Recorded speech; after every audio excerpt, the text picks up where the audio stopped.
Welcome to Stack Kings Live NFL Edition Week 5. We had a huge game last night between the Packers and the Vikings. It wasn't really too much of a game in general. It looked like Ponder needs to ponder whether he's in the league next year or not. He looked really bad. Aaron Rodgers didn't have to do much to beat this team, 42-10. What'd you think of Eddie Lacy? He had a presence on the ground, Tony. 105 yards, 2 touchdowns. It was pretty impressive, absolutely. We're going to go right into the show, but before we do that, we're going to get to some injury report. Frank's going to run you down on that. Yeah, we have Calvin Johnson. He's expected to play versus Buffalo. The ankle's been bothering him. Andre Ellington, who I'll get to later, is probable at Denver with his foot. Eric Decker will play at San Diego. His hamstring has been an issue. Joique Bell, unlikely for Week 5 versus Buffalo with the concussion symptoms. Carson Palmer, he's out at Denver with the shoulder. A.J. Green, probable at New England with the foot. Andre Johnson is questionable at Dallas with an ankle. Ben Tate, unsure of his status for Week 5 at Tennessee. And finally, we have Arian Foster, who's probable at Dallas. Foster needs to play. He's been up and down the last few years. He needs to get in there and show people what he has. I think he's still got something. So. I think so, too. Okay, so we're going to go right into my first pick. We're going to go straight to quarterback. My pick of the week, the best player on the board for their money, is Big Ben Roethlisberger. He's at Jacksonville, $13,681. He's going against the Jacksonville defense that's the worst in the league against the pass, 320 yards against. This team is giving him 38 points a game. He's got Antonio Brown, who's arguably the best receiver in the league right now. He's also got Marcus Wheaton, a speed demon on the outside. I think this is going to be pretty much a high-scoring game for Pittsburgh. I think they're going to put a lot of points on the board. I think Jacksonville will put some points on the board. But for the most part, I think it's going to be Big Ben slinging it around the yard. I think Antonio Brown has a big game, and Marcus Wheaton has a fairly big game as well. But I like Big Ben for at least 300 and 2 to 3 TDs this week, and that's my play. I had Big Ben for my honorable mention. So while we're there, I just want to mention 38 points per game. Yeah. That's what the Jags are giving up. You can't win games like that. It's pitiful. You can't win games like that. For my top value, I have Phillip Rivers of the Chargers going up against the Jets. He's priced at $15.2K. Last week, Rivers, he faced the league's most suspect secondary, and he exposed them for 377 yards. He passed very, very well through the air. The Jets had the second most fantasy points allowed to opposing quarterbacks, the second most passing touchdowns at 10, a quarterback rating over 104. You put it all together, and I think Rivers is going to tear them apart again. I think he's a premium pick at $15K. I think that's a good pick, but I just want to say the Jets have a pretty good defense. They got a pretty good front seven. They could get in there and get some pressure on them, so we'll see how that works out. The secondary is what I want to turn your attention to. Absolutely. Honorable mention was Ben Roethlisberger. We'll move to running back. My running back on the board is LeSean McCoy. This looks like a no-brainer to everybody, but I can tell you right now there's not going to be a lot of people having him in your lineup at $16,612. That's why I think he's a sneaky play versus St. Louis. If you look at his first week totals versus Jacksonville, one of the worst defenses in the league, he had 116 yards and 6 receptions, 116 total yards and 6 receptions. I think he comes back this week with something. St. Louis is giving up 155 yards on the ground, 5.1 yards a carry. I really think this is the week LeSean McCoy comes back and shows everybody that he's one of the best backs in the league. I have Rashad Jennings for my value pick at running back. Giants going up against the Falcons. The Falcons have allowed the most fantasy points to opposing backs this season, surrendering nearly 4.5 yards per carry. They've allowed more rushing touchdowns and total yards to running backs this year of any other team. And although Rashad Jennings had a bit of an off game last week, I think he'll return to form this week. And I think that the only problem that you might have to deal with Jennings is that this game could quickly become an air battle as opposed to one that's going to be on the ground and one on the ground. Sure. But if Jennings gets the carries, which he has in previous weeks, I think that he's a great pick. He was coming off a short week last week. He played on Thursday night, so they sat him in pretty much most of the second half. 14 touches. I don't think you can really take that into consideration. I think he's going to get a big load this week, and I like that pick a lot. I'm going to go to a honorable mention is running back Bishop Sankey. He's playing Cleveland. He's averaging 5.1 yards a carry on 24 rushes. He's finally going to get some play this week. They say they're going to really kind of feed this guy the ball. I think he's got a lot of talent. I also think with Locker back, that helps a lot. Again, he's $8,254 versus Cleveland, who has a really bad defense. So I like Bishop Sankey for maybe a sleeper, kind of throw in there, dark horse kind of guy, maybe flex play or maybe just a second running back. I tell you, a guy you might want to look at is Andre Ellington of the Cardinals. He's coming off a bye. Yes, he has this nagging foot injury that's continuing to be a problem. He was a limited participant in Wednesday's practice. However, I still think he has prevailing PPR value. You have to like him coming out of the backfield, both running and also in the flats catching passes. On the other side, you have Denver. They've allowed 4 touchdowns to opposing running backs already, and their defense has conceded 1 rushing score in the last 4 home games. So Denver has struggled against the run, and I think Ellington could definitely rip them apart. And Ellington he's an explosive guy. If his foot Really injury is. is healed at all, this guy could be a really good play in the second half of the season, especially this week 5 and on. I think he could really come on strong. He's got a really good, easy schedule. And he's being used. He has 15.3 rushes and 4 targets per game on his ledger, so that's something else. He's the man. He's the man.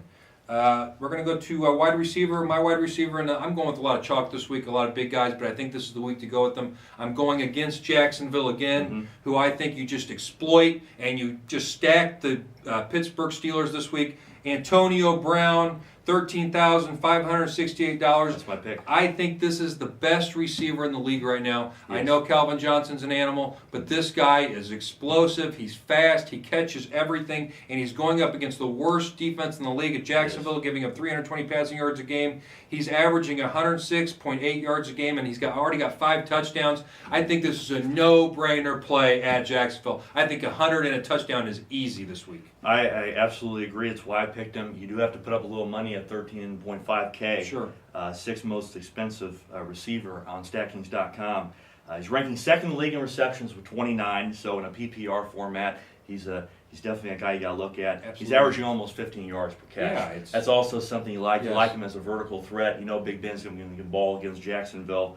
I like him. No question about it. Don't mind the high price tag. Jacksonville's secondary stinks, and there's no way they can guard this guy. And I also want to throw in an honorable mention here, a receiver, Sure. Marcus Wheaton, $7,764. He plays for Pittsburgh. He's on the other side of Antonio Brown. If they start doubling Brown, Wheaton has explosive speed, and if you ever saw what Mike Wallace did with Ben Roethlisberger, this is kind of like a Mike Wallace type of player. I think he could go to Wheaton, and Wheaton could have a big game here. I think they could both have big games. I think if you're looking for a receiver to throw in there for a cheap price, $7,764, I'd go with Marcus Wheaton for Pittsburgh. And I have 3 honorable mentions I just want to throw out there very quickly, and it really has to do with the matchup. First is Kelvin Benjamin. He's going up against the Bears. Bears secondary sketchy. I like for Cam Newton to get back on track, and if he's going to get back on track, Tony, I think it's going to be because of Kelvin Benjamin and also Olsen as well. But Benjamin is that #1 receiving threat. Also, you keep an eye out for Brandon Cooks. He's going up against Tampa Bay, Sure. the Saints are, Yep. as well as Golden Tate going up against Buffalo. Again, sketchy secondaries. I think they can exploit them. I think all those are good picks, actually. Those are very good picks. I'm going to go to one more honorable mention. I'm going to use Michael Floyd. Drew Stanton's going to be starting this week, but he seems to have something going on. He's actually been pretty good in the games he's played. He had 244 yards and 2 TDs last week. Michael Floyd had 5 catches, 114 yards in Week 4 versus San Francisco. And I just really think that Denver should be Denver should be up in this game, and Arizona's going to be forced to throw the ball. And Michael Floyd is a deep threat machine, and I really like this guy for Arizona. So, Who's your tight end? going right to tight end. I got, you know what? I looked around. I'm going with, like I said, I was going with the chalk. I got Jimmy Graham. I know that's kind of a no-brainer. Oh, Sure. Jimmy Graham. Sure. But he is playing Tampa Bay this week. Tampa Bay gives up 286 passing yards a game. That's one of the worst teams in the league versus the pass.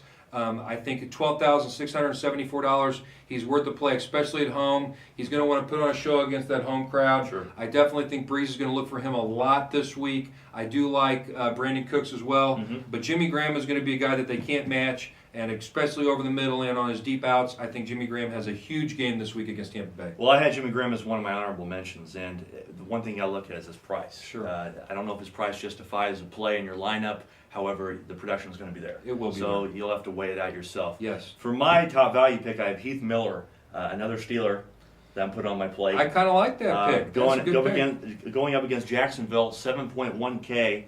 That's a great price. It really is. Probably one of the best values on the board this week. Very good price. Really, in Week 4, Miller had a career high, 10 catches and 11 targets, season high, 85 yards and a touchdown against the Bucks.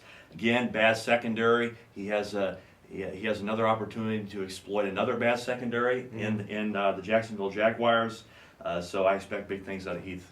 I do too. I think that's a really sneaky play. I think when he gets in the red zone, he kind of looks for Heath. So, do you have any honorable mentions? No honorable mentions for tight end. I have two more, actually. I have Larry Donnell.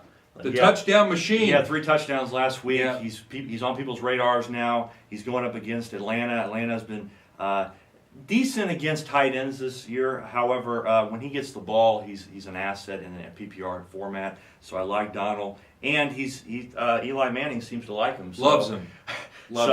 He's going to be getting the ball, no question. And I think another guy that I want you to look out for is Travis Kelce. Oh, yeah. You've mentioned before he's been compared to Gronkowski. Yes. And I think that it's starting to be realized a little bit, especially against the Patriots on Monday Night Football.